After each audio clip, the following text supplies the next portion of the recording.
देखो ध्यान से। तो ये जो आज हम लोग जो क्लास स्टार्ट करेंगे वो कैलकुलस का पार्ट है। कैलकुलस, तो कैलकुलस के जो पार्ट है उसमें क्या हम लोग करेंगे, इंटीग्रेशन। इंटीग्रेशन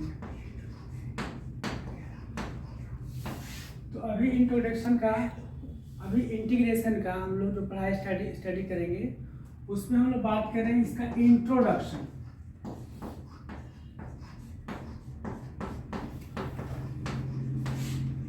देखो इंटीग्रेशन का इंट्रोडक्शन देखो ध्यान से, बात समझो कि इंटीग्रेशन कैसे स्टार्ट हुआ, इंटीग्रेशन का क्या जरूरत पड़ा, क्यों इंटीग्रेशन किया गया।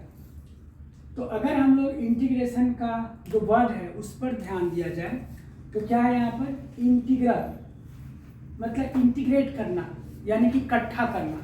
अगर इसको देसी लैंग्वेज में बात करें तो क्या हो गया, इंटीग्रेट करना।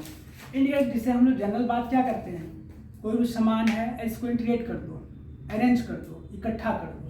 तो इस तरह से जो ये वर्ड अंग्रेजी वर्ड है इसमें, लेकिन हिंदुस्तान में इसको समाकलन बोलते हैं।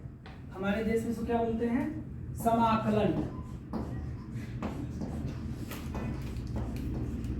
देखो इसमें मुझे हिंदी वर्ड इस्तेमाल इसलिए करना पड़ा कि एक्चुअली में जो कैलकुलस का स्टार्टिंग पॉइंट हुआ था वो कहाँ पर हुआ था, हम लोगों का हिंदुस्तान में हुआ था, ठीक है। और इसका जो श्रेय है वो सबसे पहले आर्यभट्ट और भास्कराचार्य को जाता है। देखो इसका प्रॉब्लम कहाँ से क्रिएट हुआ, तो उसका ये क्रिएट हुआ कि सबसे पहले तो इंटीग्रेशन का यूज क्यों हुआ उसके बारे में बात करूंगा, फिर यहाँ पर आएंगे, ठीक है। पहले हम लोग इंटीग्रेशन का यूज करते हैं, क्यों इसका यूज हुआ। देखो ध्यान से समझो। देखो हिंदुस्तान में इसका यूज कहाँ पर हुआ था, सपोज करो आपको एक एग्जांपल मैं देता हूँ आपके पास।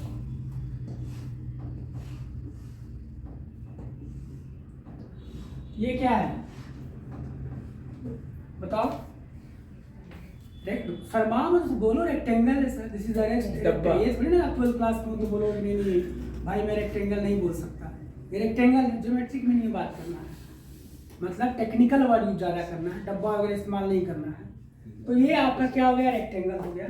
तो अगर आप इसका एरिया फाइंड करना चाहोगे तो इजीली फाइंड कर सकते हो। अगर इस, क्योंकि आपको क्यों फाइंड कर सकते हो कि with help of scale you measurement length and help of again scale you measurement wide, इसका चौड़ाई और लेंथ को आप मेजरमेंट कर लोगे और फिर मल्टीप्लाई करोगे, क्योंकि एरिया का फॉर्मूला जानते हो, लेंथ इनटू ब्रीथ, इसका लेंथ निकाल लोगे।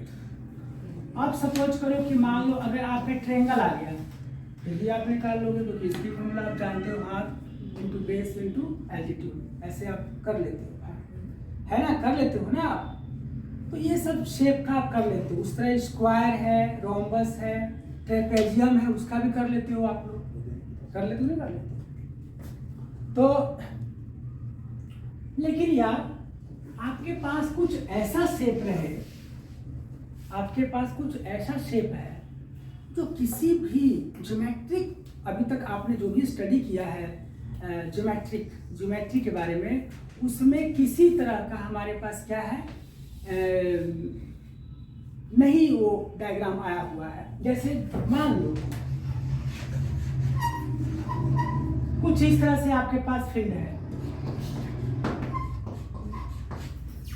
ये फील्ड है आपके पास, इस फील्ड का एरिया फाइंड करना है मेरे को।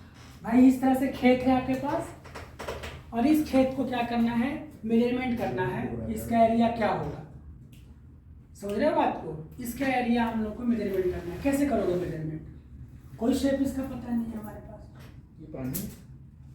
ये कोई खेत है, मतलब कोई फील्ड है, इसका एरिया फाइंड करना है, चावल का है ना। तो क्या करोगे अब आप इसको करने के लिए क्या करोगे आप इसको, तो देखो इसके लिए अभी तो इजी लगेगा हम लोग को, इस समय इजी लगेगा, लेकिन जिस समय इसको मेजरमेंट करना था ये बहुत डिफिकल्ट टास्क था हमारे पास कि इस चीज़ को हम कैसे मेजरमेंट करेंगे। देखो यहाँ से कैलकुलस का स्टार्टिंग हुआ है, ठीक है। तो उसमें से इसमें एक दिमाग कॉन्सेप्ट लगाया गया, जो भास्कराचार्य हैं उन्होंने कॉन्सेप्ट लगाया इस चीज को। ये काम करते हैं यार, इसको एक काम करो, इसको बहुत ही छोटे छोटे स्ट्रिप में आप इसको डिस्ट्रीब्यूट करो।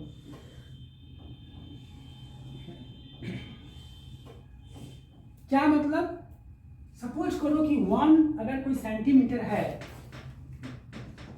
तो इसमें मान लो आपने 1000 से मल्टीप्लाई, आपने डिवाइड कर दिया, तो ये कितना आएगा बताओ? 0.0001, ये आएगा ना जी। यानी कि आप एक यूनिट को 1000 पार्ट में क्या कर दिया आपने, डिवाइड कर दिया। यानी कि इस तरह से कुछ स्ट्रिप बनेगा। ये 3 नहीं है। अब आप देखो, अगर सपोज करो इसमें आप एक और चाहोगे, तो आप एक और लाइन इसमें क्या करो, ड्रॉ कर दो। समझ रहे हो बात को? आप और ड्रॉ कर दो, आप इसमें जितना हो सके आप इसको 1 पार्ट में इतना डिवाइड कर दो। समझ रहे हो? अब क्या देखोगे, अगर आप विथ हेल्प ऑफ माइक्रोस्कोप इसको अगर तुम मैग्नीफाई करके देखोगे, तो देखो यहाँ पर आप क्या देख रहे हो। अगर इस पार्ट को पकड़ो, मैं इस पार्ट की बात कर रहा हूँ, A B C D की बात कर रहा हूँ। अब तुम देखो A B को देखो यहाँ पर, तो बिल्कुल स्ट्रेट लाइन आपको लगेगा। ये बिल्कुल क्या लगेगा, स्ट्रेट लाइन लगेगा। जैसे कि अर्थ का ये पार्ट है, तो अर्थ क्या है, स्फेयर है। अर्थ क्या है, यहाँ पर स्फेयर है। लेकिन हम लोग यहाँ बैठे हुए इस क्लासरूम में, तो ये क्लासरूम का सरफेस कैसा लग रहा है, प्लेन है। अगर यहाँ पर पूछा जाए किसी बालक से, बताओ जी, उसके पास थोड़ा नादान है वो, उससे पूछा जाए कि भाई अर्थ कैसा है, बोलेगा सर प्लेन है।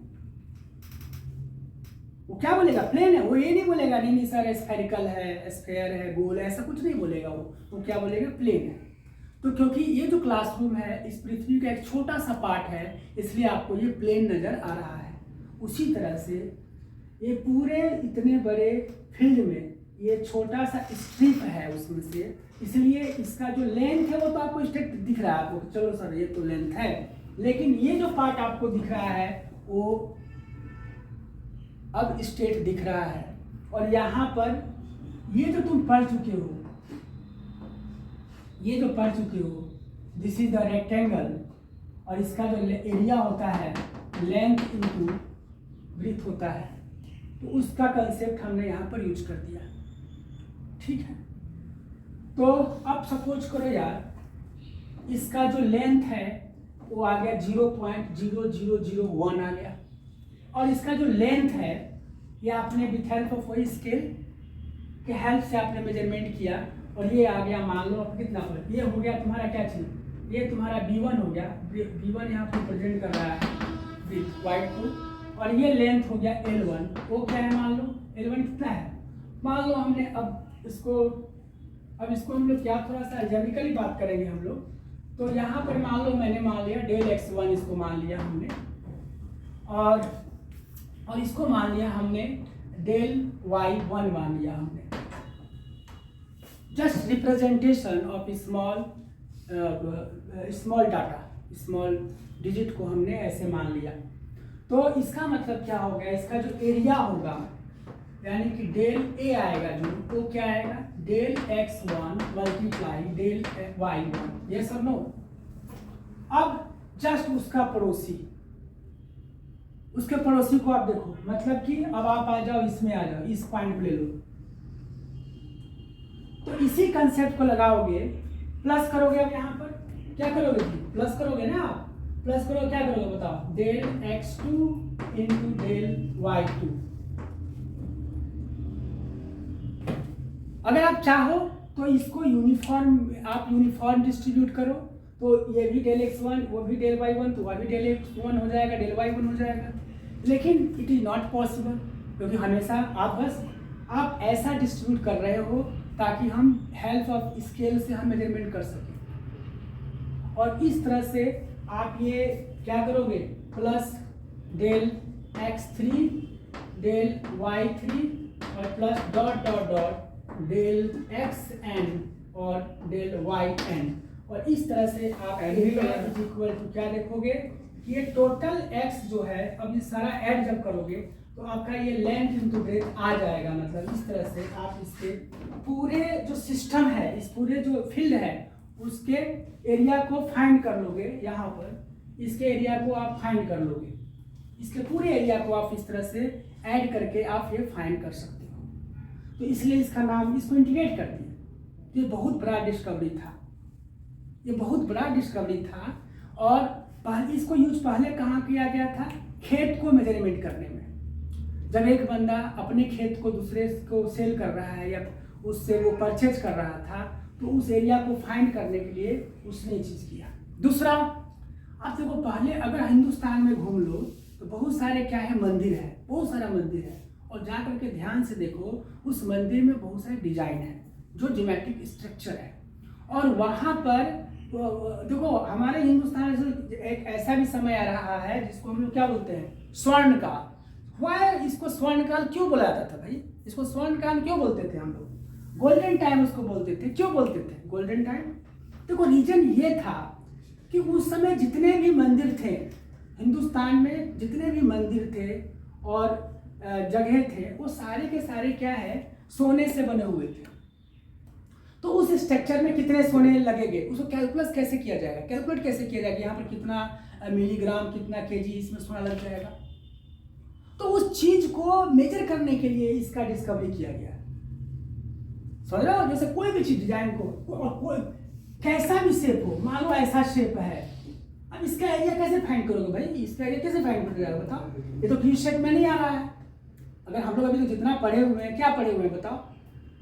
Rhombus, trapezium, rectangle, square, parallelogram और ट्रायंगल। और क्या जी? ट्रायंगल।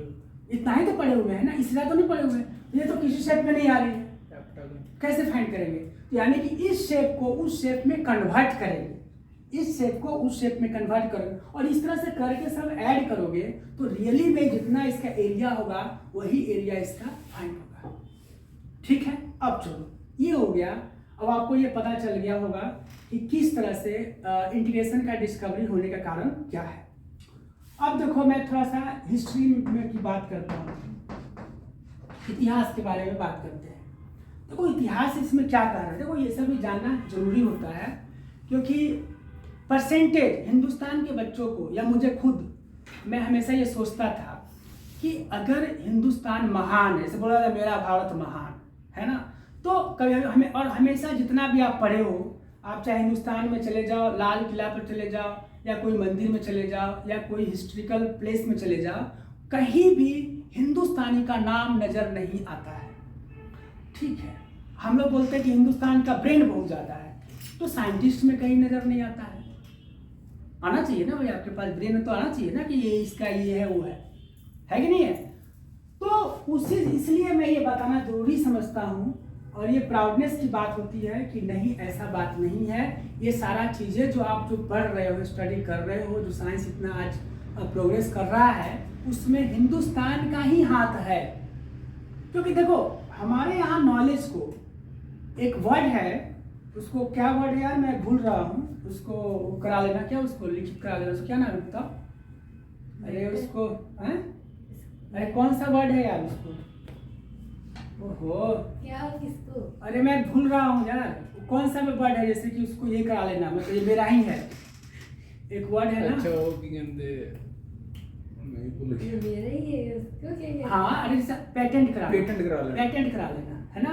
आप देखो अमेरिका कुछ नहीं कराएगा, अमेरिका या जितने यूरोपियन कंट्री हैं, चाहे वो जो भी यूरोपियन कंट्री हैं, ठीक है, अब तो एशिया भी शुरू कर दिया है वो चीज़ें। वो क्या करेगा, कुछ भी डिस्कवरी करेगा पहले पेटेंट करेगा भाई, अपने नाम, ये अपने देश के नाम पेटेंट करेगा। आप यूज करो कोई बात नहीं है, लेकिन वो लोग पहले क्या करेगा, अपने नाम को वैल्यू देगा। हिंदुस्तान में कभी भी ऐसा चीज नहीं हुआ है, वो अपने ज्ञान को पेटेंट कभी नहीं कराया है हिंदुस्तान, वो कभी ये नहीं बोला है कि ये मैंने किया है, वो कभी ऐसे नहीं, हिंदुस्तान कभी ऐसे नहीं बोलता है कि मैंने कराया है। अगर उसे कुछ बोला जाए आप तो बड़ा महान काम कर दिए, तो उसका स्टेटमेंट क्या होगा, नहीं नहीं यार ये तो किसी ने करवाया हमने कर दिया। किसी ने करवाया मतलब ईश्वर ने कराया, हमको निमित्त माना, वो मेरे माध्यम से कराया और हमने इसको कर दिया। और इस तरह से वो क्या करते थे कि वो पेटेंट नहीं कराते थे। आई बात समझ? तो देखो इसमें सबसे पहले जो कैलकुलस का डिस्कवरी था, आज से जब मैं अपने 10+2 में था तो उसमें मेरे दिमाग में यही बात था कि कैलकुलस का जो डिस्कवरी है, इंटीग्रेशन का डिस्कवरी जो है न्यूटन साहब ने किया। ठीक है, लेकिन बात उस समय है तो हुआ क्या, देखो बात उस समय है कि एक था न्यूटन और दूसरा था लेबनिज। ये दो यूरोपियन साइंटिस्ट थे। ठीक है, एक था न्यूटन साहब और दूसरा था लेबनिज था।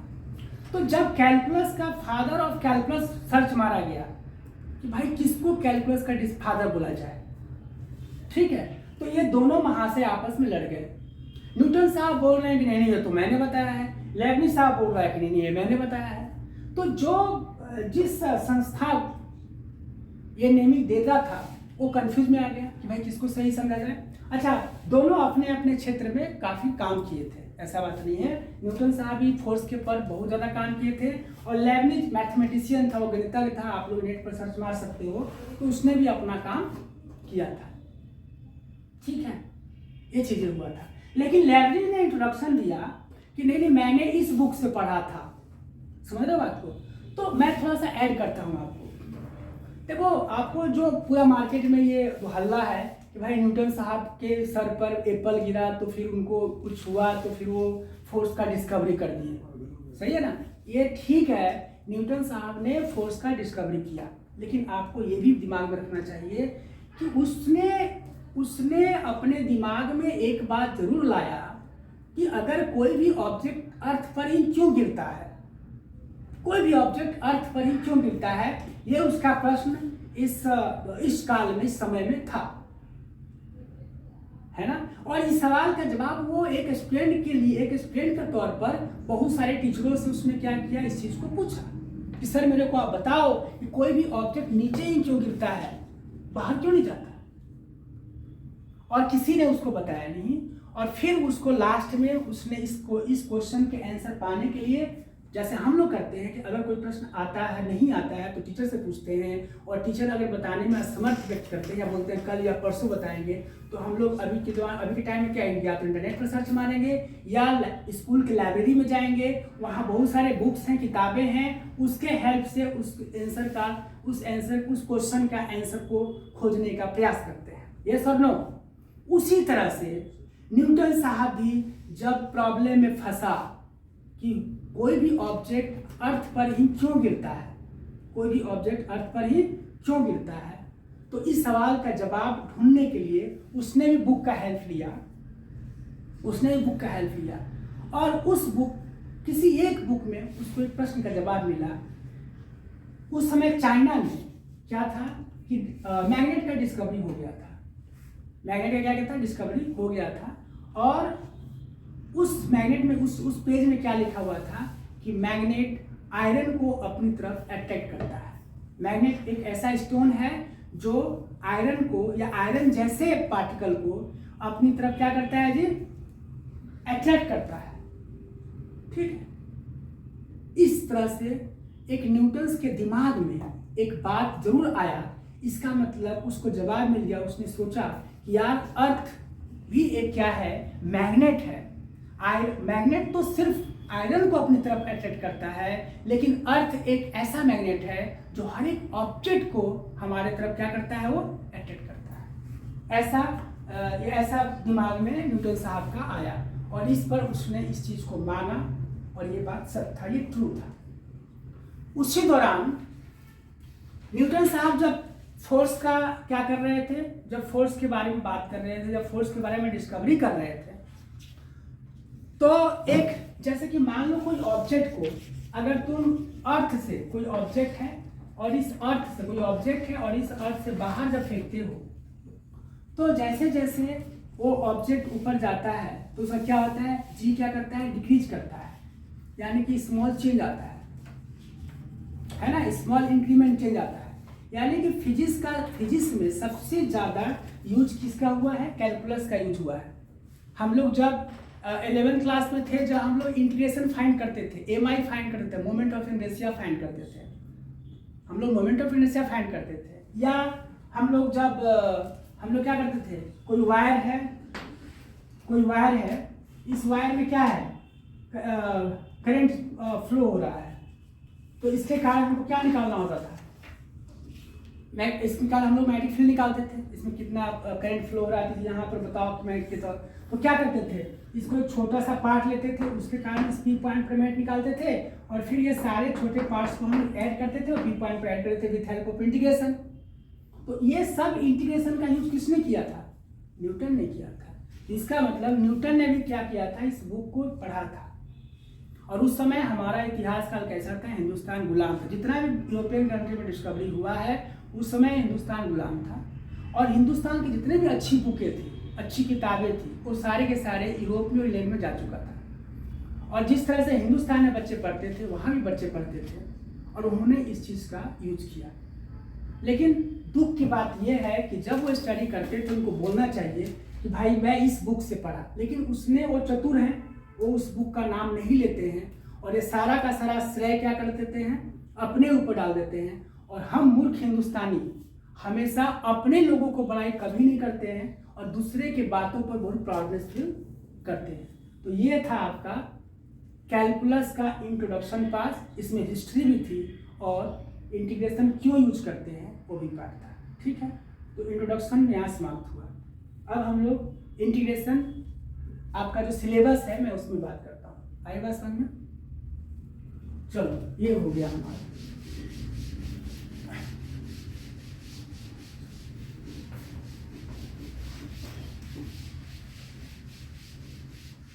अब देखो,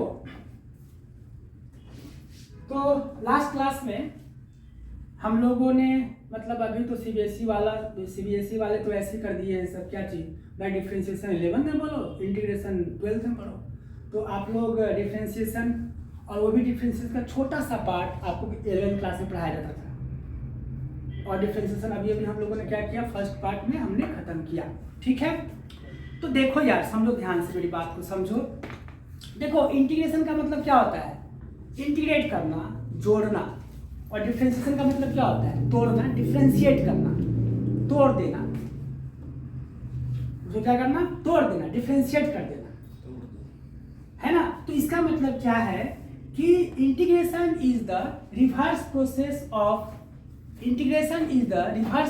ऑफ डिफरेंशिएशन, है ना। तो क्या होगा, देखो यहाँ पर, तो यहाँ पर क्या होगा, सपोज करो यार कि मान लो कि डिफरेंशिएट, यहाँ पर देखो, differentiate of sine x dx क्या होता है, याद होगा आप लोगों को formula, differentiate of sine x क्या होगा, cos x। ये फॉर्मूला देखो आपको याद तो करना ही पड़ेगा, तभी आप मैथ को फटाफट बना पाओगे। तो डिफरेंशिएट ऑफ साइन एक्स क्या होता है, यहाँ पर cos x होता है। अब देखो यार, अगर तुम इसमें अच्छा जो हम लोग अभी क्या पढ़ रहे थे, इंटीग्रेशन पढ़ रहे थे, इंटीग्रेशन। तो इसका एक सिंबल इस्तेमाल किया गया है ऐसे, this type. This is the symbol of integration, this is the symbol of integration, this is the symbol of integration. और इस इंटीग्रेशन के साथ हमेशा एक बहुत अच्छा चीज लगा होता है, उसको बोलते हैं dx। तो जैसा कि अभी भी हमने आपको बताया कि इस तरह से कुछ फील्ड था आपके पास, और उसको मेजरमेंट किया गया, और इसको numbers of infinite number of strip में इसको डिस्ट्रीब्यूट कर दिया गया। और ये जो डिस्ट्रीब्यूशन था आपका, इस डिस्ट्रीब्यूशन में जो विड्थ थे वो तकरीबन 1/1000 पार्ट था। तो इसी को ये काफ़ी स्मॉल पार्ट है, ये 10,000 भी हो सकता है, ये काफ़ी स्मॉल पार्ट है। तो इस स्मॉल पार्ट को हम लोग डेल x1 एज्यूम करते हैं। तो x1 ही क्यों, डेट क्यों नहीं एज्यूम करते हैं, है ना। तो ये तो यूनिवर्सली बात है यहाँ पर कि जो डायमेंशन है, उस डायमेंशन में 3 डायमेंशन की बात किया गया, x, y एंड z। इसलिए यहाँ पर क्या हुआ, ये x हुआ, यहाँ y हुआ, और यहाँ पर क्या हुआ, ये z हुआ। तो चूंकि इस डायग्राम को हम लोग एक्स वाई प्लेन में माने गए हैं, इसलिए ये क्या हुआ तुम्हारा एक्स पार्ट है, इसलिए हमने इसको एक्स बोल दिया और इसको हमने क्या बोल दिया, वाई बोल दिया, और ये डेल वाई 1 हो गया और ये क्या हो गया तुम्हारा डेल एक्स 1 हो गया। और इस डेल एक्स 1 को हम लोग dx से रिप्रेजेंट करते हैं, और ये sign, this is the complete notation of integration. तो इस तरह से है। तो अभी हमने क्या पढ़ा, अभी हमने पढ़ा कि reverse process of differentiation, this is the call integration. तो इस तरह से differentiate of sine x cos x यहाँ पर हो गया। तो अगर हम दोनों तरफ इंटीग्रेशन लगा दें तो ये जो डिफरेंशिएशन है वो कन्वर्ट हो जाएगा इंटीग्रेशन में, यानी कि ये जो dx है अब यहाँ चले जाएगा और ये d रिमूव हो जाएगा, तो यहाँ बचेगा क्या यार, ये बचेगा sin x और ये हो जाएगा आपका cos x और ये dx, ये हो जाएगा। इसका मतलब अगर आपसे कोई पूछेगा कि इंटीग्रेशन ऑफ cos x क्या होता है, तो आपको क्या बोलना है, sin x होता है। तो दिस इज द प्रोसेस। तो यहाँ से आप लोग लिखना शुरू कर दो, है ना। तो ये हो गया हमारा, तो integration of cos x dx क्या हो गया, sin x हो गया। अब उसी तरह से मान लो ये हो गया, ठीक है, लिख लिए ना।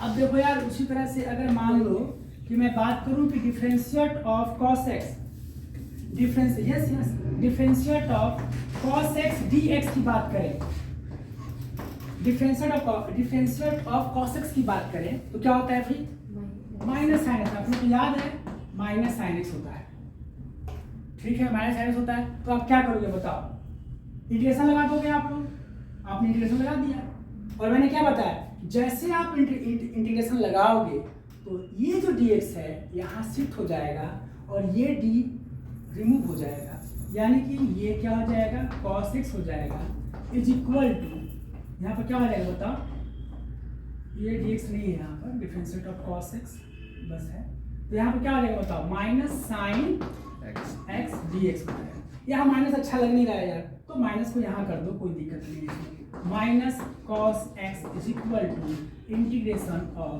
Sign x dx। तो इस तरह से integration of sine x is equal to minus cos x होता है, ठीक है, ऐसी चीजें हैं। तो ऐसे आप लिख सकते हो। समझ रहे हो मेरी बात को कि नहीं समझ में आ रही है। तो ये हो गया हमारा, ठीक है। उसी तरह से आप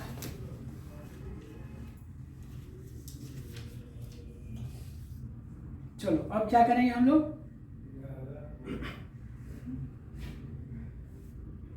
देखो सुनो ध्यान से, अब ये बातें हो गया हमारा। अब यहां पर आ जाओ, मैं एक चीज बताना जा रहा हूं, देखो अब यहां पर आ जाओ थोड़ा सा। ये अगर हम लोग बात करें, हम लोग पढ़ रहे थे क्या चीज, इंटीग्रेशन पढ़ रहे थे ना जी, ये दिख रहा है ना कि इंटीग्रेशन, देखो तो एक चीज और फॉर्मूला पढ़ते हैं हम लोग, यहाँ पर हम लोग पढ़ते हैं क्या चीज बताओ, इसको हम लोग लिख सकते हैं integration of x to the power n dx is equal to क्या लिखते हैं, x n+1 ओवर n+1, ये लिखते हैं, इसको हम ऐसे लिखते हैं ना। तो एक्चुअली में क्या करते हो, differentiate of x to the power n+1, ठीक है, और differentiate of n+1, this is the, ऐसे लिखने का तरीका है ये, इसको आप ऐसे लिख सकते हो थोड़ा सा, देखो इसको कैसे लिख सकते हो, देखो डिफरेंशिएट ऑफ dx, ठीक है, इसको आप कर सकते हो x n+1 ओवर n+1, तो इज इक्वल टू क्या हो गया, x to the power n, ठीक है, ये हो गया आपका। तो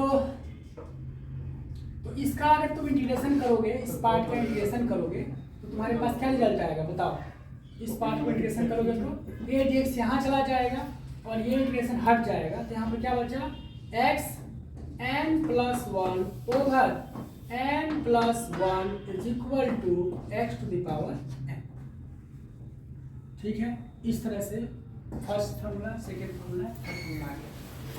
अब देखो चौथा, लास्ट में लाइन वाइज लिखा दोगे फॉर्मूला?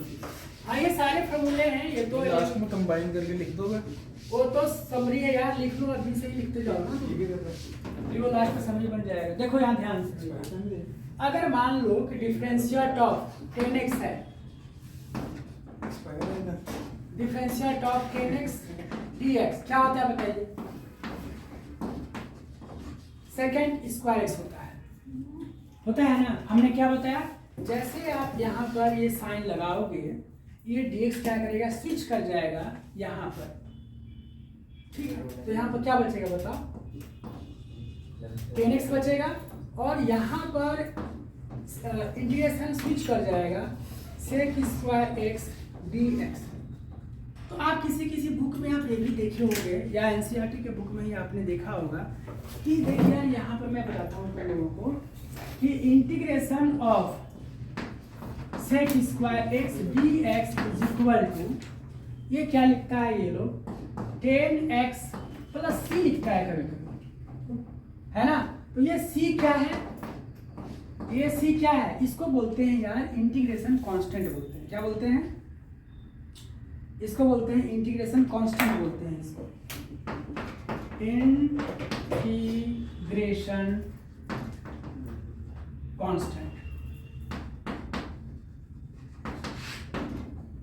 इसको क्या बोलते हैं? देखो ये इंटीग्रेशन कांस्टेंट एक्चुअली में यूज कहाँ पर होता है, फिजिक्स में इसका जबरदस्त यूज है, ठीक है। तो फिजिक्स में इसका क्यों यूज होता है?